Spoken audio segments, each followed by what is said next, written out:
Hi, good morning everyone. Happy Monday to you.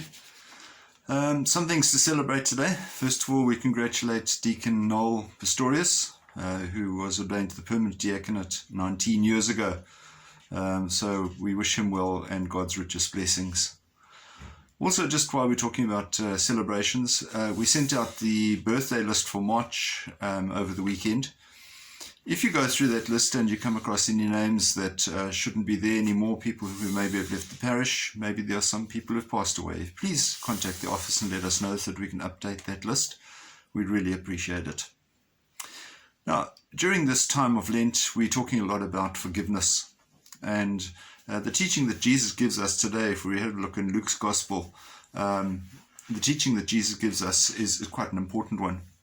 And I'm going to do the old trick of putting up the words so that you can actually follow them as well today.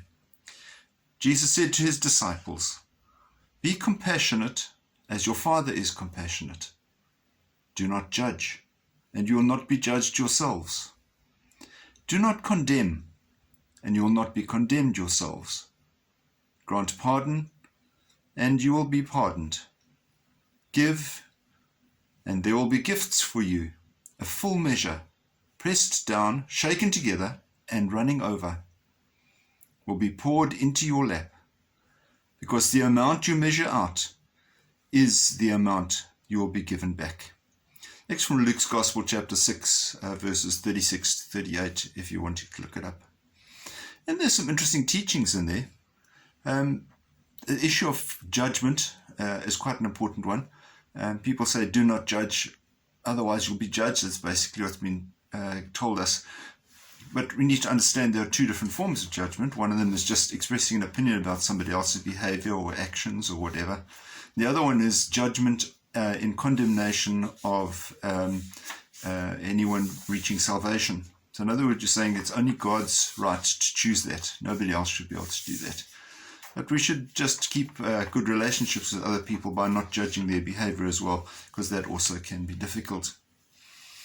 Remind ourselves also that in the words of the Lord's Prayer, we say, "Forgive us our trespasses as we forgive those who trespass against us." If we seek forgiveness, we must be prepared to give it first. So be prepared to always forgive others if we are going to expect forgiveness. That comes down to even the teaching of God. God offers us unconditional forgiveness. So how can we not possibly pass that on to others? It's a wonderful gift. Let's share it with others today. May God bless you and keep you safe. Bye-bye.